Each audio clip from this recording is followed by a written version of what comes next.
Okay, I'm at Jefferson Square for Let's Pave, and I just walked this property with Let's Pave, and I also walked it with Kimco Realty. Got to talk to the guy who schedules all the contracting and construction out here, and he knows a lot. Well, he knew just about everything out here. So I'm gonna do a quick video of what we found out today, so that way we can tighten up this bid here a little bit. So I'm gonna start with saying the scope of work's over that way. It's over there by Bartell Drugs. And then we got this area right here that we need to do some work at. So real quick, I'm gonna talk about the asphalt. All right, so we're only going down 2 inches on this because it's a post-tension slab, and the cables are down.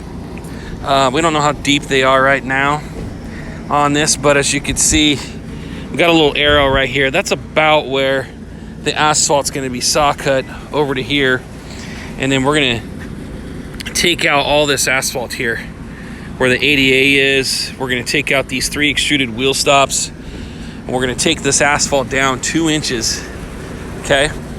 All the way through to here. You got this ramp that's right here, and then you got 1 parking stall. So if you took that white line and drew a straight line over and then connected it to this, and then went along this all the way over and then over to there, that is our asphalt scope of work. You can see that State White's been out here before. They did a grind on this, so if you're wondering about weight, there's no issue with the weight on this garage. This is sitting on top of a garage, so this is a post-tension slab here. But dump trucks, rollers, pavers, they've all been on here. Even a grinder, not just the kind on the Bobcat, but a grinder that was like either a 3 or 4 foot has been on here, so it holds the weight, okay? But yeah, this is gonna be all 2-inch removal and replacement.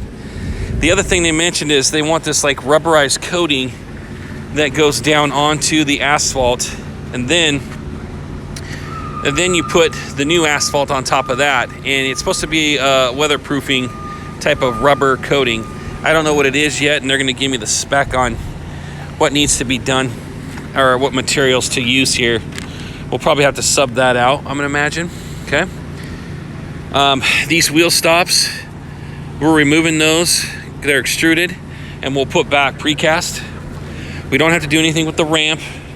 We do have to take the posts out and make sure that the height is correct. So we'll have to put 2 new posts and then just put those existing sign panels on top of the new posts.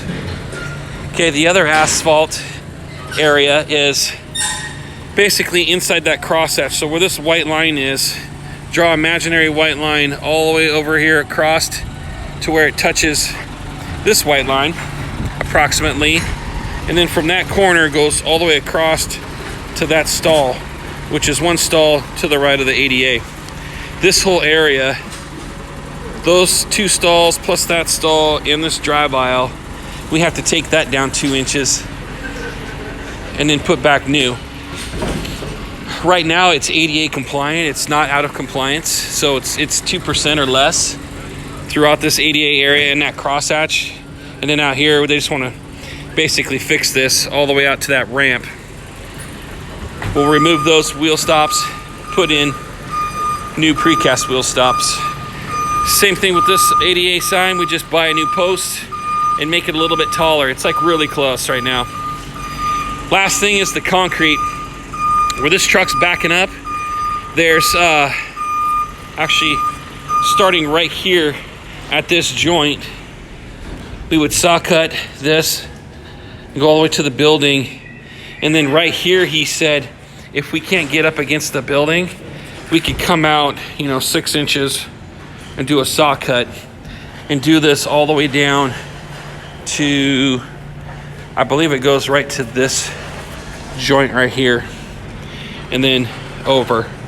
And what we would end up doing is replacing this concrete. I believe it goes to there. It might go to there, but I think it goes to there. So he said if we had to, we could potentially do a 6-inch, come out 6 inches from the wall. So if we have to come out 6 inches from the wall, we could do that, do a saw cut, and then replace the concrete in here. Now, all of this concrete is compliant right now, so it's kind of weird that we would have to do this whole area. There's a possibility that we might only be going to here. I don't have the drawings in front of me right now, but I'm standing in the ADA stall. Okay, I'm standing in the ADA stall, so there's a chance that we might only have to go to there. All right, but what they want to do is they want to take out. So what they want to do is take out this ramp. We would remove this ramp right now. As we had noticed earlier this morning, there was water here, and we were able to stand on this and make the water squish out right there. So that means that this ramp isn't very deep. This ramp has to come out. This has to come out. And what we have to do is we have to create a flat surface that comes in, and then it ramps up in both directions. Have a curb wall on the back side. So if we do a saw cut 6 inches from the wall there, we could potentially make that our curb wall back here, and then create our ramps going up both sides as we get into here. I don't think there's enough room to ramp this up and create a 5x5 landing up here at the top. So that's why we have to do a ramp that goes flat in here and then goes up both sides. Okay. I think in the specs it says 8 inches on the concrete, but we're thinking it's only about 6 inches right now, and that's it. We don't think it goes any deeper. So we're gonna have to try to figure out what we're gonna do as far as this area right here. Are we gonna be able to go a little bit deeper than what the concrete is, so that way we can put in a concrete landing? Or are we gonna have to do something a little bit different? I don't know, we're gonna have to mess around with that. Okay? There's nobody in this building, so we can close this area down if we have to. No issues there. And then over here on this other side, we gotta remove and replace this ramp here. So we can close this down and they can still keep that open. So in this area right here, we would remove this here around the column and up that joint, and then come down this joint. And then we would create a curb ramp that comes in. It'll have curb walls on the side going up until we get to the landing up here at the top. The guy from Kimco said we'll have to unbolt this aluminum here. We unbolt that. He says there's an expansion joint underneath this. So we'll have to unbolt that section right there, and probably that one there, so that way we can rip out this concrete in this location. Once we're done with that, then we have to bolt those 2 strips, those aluminum strips, back down on the top. Okay, you can see it might be riveted on the sides as well. Okay, so we just have to pop that off, put it back on top.